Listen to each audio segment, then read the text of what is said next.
Hello നമസ്കാരം, Tara's wonder കിച്ചണിലേക്ക് എല്ലാവർക്കും സ്വാഗതം. നമുക്കിന്ന് രണ്ട് കറികളുടെ റെസിപ്പിയാണ് ഞാൻ കാണിക്കുന്നത്. നമ്മൾ പെസഹ വ്യാഴാഴ്ച ഉണ്ടാക്കിയ രണ്ട് കറികളാണ്.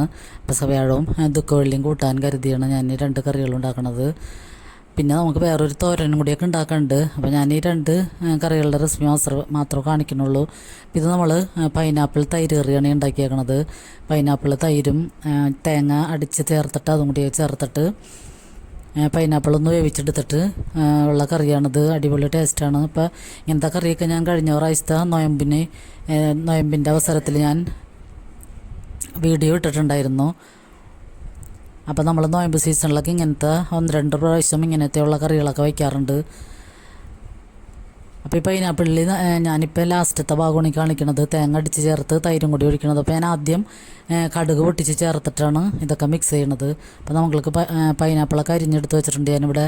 അപ്പോൾ ഈ പൈനാപ്പിൾ മൊത്തം ഒന്നും ഇടണില്ല, ഇതിലൊരു 1/4 ഭാഗം മാത്രമേ കറിക്ക് ചേർക്കണുള്ളൂ, ബാക്കിയൊക്കെ നമുക്ക് കഴിക്കാനെടുക്കാം. അപ്പോൾ ഈ പൈനാപ്പിൾ തന്നെ നല്ല അടിപൊളി മധുരമുള്ള പൈനാപ്പിളാണ്. അങ്ങനെയുള്ള പൈനാപ്പിൾ നമ്മൾ കറി വെക്കുമ്പോൾ തന്നെ കറിക്ക് പ്രത്യേക ടേസ്റ്റായിരിക്കും.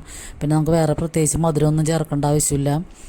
നല്ല ടേസ്റ്റുള്ള നല്ല പൈനാപ്പിളായിരുന്നു. അപ്പോൾ നമുക്കിത് ചെറിയ കഷ്ണങ്ങളാക്കി കട്ട് ചെയ്തെടുക്കണം. പിന്നെ അതിലേക്ക് ഞാനൊരു പകുതി സവാളയും 2-3 പച്ചമുളക്, ഒരു കഷ്ണം ഇഞ്ചി, കറിവേപ്പില, 2-3 അല്ലി വെളുത്തുള്ളിയൊക്കെ എടുത്ത് അരിഞ്ഞ് വെച്ചിട്ടുണ്ട്. പിന്നെ നമുക്ക് തേങ്ങയിലിട്ട് അടിക്കാൻ ചെറിയുള്ളിയും കുറച്ച് 2-3 വെളുത്തുള്ളിയും 2-3 ചെറിയുള്ളിയും ജീരകവും കൂടിയും എടുത്ത് തേങ്ങയിൽ ഇട്ട് വെച്ചിട്ടുണ്ട്. പിന്നെ നമുക്ക് ചീനച്ചട്ടി ചൂടാകുമ്പോൾ അതിലേക്ക് ഞാൻ ആദ്യം കടുകും ഉലുവയും ആദ്യം പൊട്ടിച്ചതിന് ശേഷമാണ് പിന്നെ സവാളയും പച്ചമുളകൊക്കെ ഇട്ടിട്ടൊന്ന് വഴറ്റി കൊടുക്കണത്. അപ്പോൾ അതൊന്ന് വാടി വരുമ്പോൾ തന്നെ നമുക്ക് എടുത്ത് വെച്ചേക്കുന്ന പൈനാപ്പിളും കൂടി ചേർത്ത് കൊടുക്കാം. എന്നിട്ട് അതിലേക്ക് ഒരു 1/4 ടീസ്പൂൺ ഉപ്പും കൂടി ചേർക്കാം. അപ്പോൾ ഈ പൈനാപ്പിളിന് നല്ല വേവുണ്ട്. നമ്മളിങ്ങനെ വാട്ടി മാത്രം അരപ്പ് ചേർത്ത് കഴിഞ്ഞാൽ ഇത് കല്ല് പോലെ കിടക്കും. അപ്പോൾ നമുക്കിത് കുറച്ച് വെള്ളവും കൂടി ഒഴിച്ച് ഉപ്പും കൂടി ഇട്ടിട്ടൊന്ന് വേവിച്ചെടുക്കണം. ഒരു 5-8 മിനിറ്റ് നേരം വെന്താലാണിത് നല്ല സോഫ്റ്റ് ആവുള്ളൂ. അപ്പോൾ അങ്ങനെ വേവിച്ചെടുത്തതിന് ശേഷം നമുക്ക് കുറച്ച് മഞ്ഞൾപ്പൊടിയും കൂടി ചേർത്ത് കൊടുക്കാം അതിൽ. പിന്നെ മുളക് പൊടിയൊന്നും ഇതിൽ ചേർക്കണില്ല, പച്ചമുളകും മാത്രം ചേർക്കണുള്ളൂ. വേണമെങ്കിൽ നമുക്ക് ഇത്തിരി കുരുമുളക് പൊടി ചേർക്കാം, ഞാൻ കുരുമുളക് പൊടിയും ചേർക്കണില്ല. പിന്നെ ഞാൻ ഈ തേങ്ങ അടിച്ചതിലേക്ക് ഉള്ളിയും വെളുത്തുള്ളിയൊക്കെ മാത്രമല്ല കുറച്ച് കടുകും കൂടി ചേർത്ത് കൊടുക്കുന്നുണ്ട്. അപ്പോൾ നമ്മൾ പൈനാപ്പിൾ പച്ചടിയൊക്കെ വെക്കുമ്പോൾ കടുക് ചേർക്കണ പോലെ തന്നെ ഇതിൽ നല്ല അടിപൊളി ടേസ്റ്റാണ് ഈ കടുകും കൂടി ചേർക്കുമ്പോൾ ഈ കറി കൂട്ടാൻ. അപ്പോൾ അതും കൂടി ചേർത്തിട്ട് നമുക്ക് നന്നായിട്ട് മിക്സ് ചെയ്ത്, പിന്നെ ഞാൻ നേരത്തെ കടുക് പൊട്ടിച്ചാരണം, പിന്നെ രണ്ടാമത് കടുക് പൊട്ടിക്കാനുള്ള കുറച്ച് തൈരും കൂടി ഇതിലൊക്കെ ഒഴിച്ചു കൊടുത്തു കഴിഞ്ഞാൽ ആവശ്യത്തിന് പുളിക്കുള്ള തൈരും കൂടി ഒഴിച്ചു കൊടുത്ത് കറിവേപ്പിലയും കൂടി ഇട്ട് കഴിഞ്ഞാൽ നമ്മുടെ അടിപൊളി പൈനാപ്പിൾ കറി റെഡിയാണ്. പിന്നെ ഞാൻ മത്തങ്ങയും പയറുമാണ് വയ്ക്കണത്.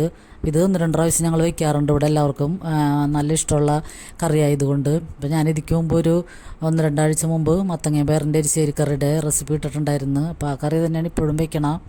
അപ്പോൾ മത്തങ്ങ നല്ല വിളഞ്ഞ മത്തങ്ങയാണെങ്കിൽ കറിക്ക് അടിപൊളി ടേസ്റ്റായിരിക്കും. അപ്പോൾ എളുപ്പം മത്തങ്ങയാണെങ്കിൽ അധികം ടേസ്റ്റ് ഉണ്ടാവില്ല, പിന്നെ വെന്ത് കലങ്ങി പോവുകയും ചെയ്യും. അപ്പോൾ നമുക്ക് ആദ്യം പയർ ഞാൻ സവാളയും പച്ചമുളകൊക്കെ ഇട്ട് വേവിച്ചതിന് ശേഷം അതിലേക്ക് മത്തങ്ങയും കൂടി ഇട്ടെടുത്തിട്ട് ഒറ്റ വിസിൽ കേട്ടാൽ മതിയാകും. ഒരു വിസിൽ കേട്ടിട്ട് ആ വിസിൽ കളയുകയാണെങ്കിലും നല്ലതാണ്. പിന്നെ അതിലേക്ക് ഞാൻ തേങ്ങയും ജീരകവും വെളുത്തുള്ളിയും ചെറിയുള്ളിയൊക്കെ അടിച്ച് ഒഴിച്ചേക്കണം. അപ്പോൾ ഇന്ന് മൊത്തം ചെറിയുള്ളിയുടെയും ജീരകത്തിൻ്റെയൊക്കെ കറികളാണ്. അപ്പോൾ അതും കൂടി ഇട്ട് ഞാൻ കുക്കറിൽ തന്നെയാണ് ഇട്ട് മിക്സ് ചെയ്യണത്.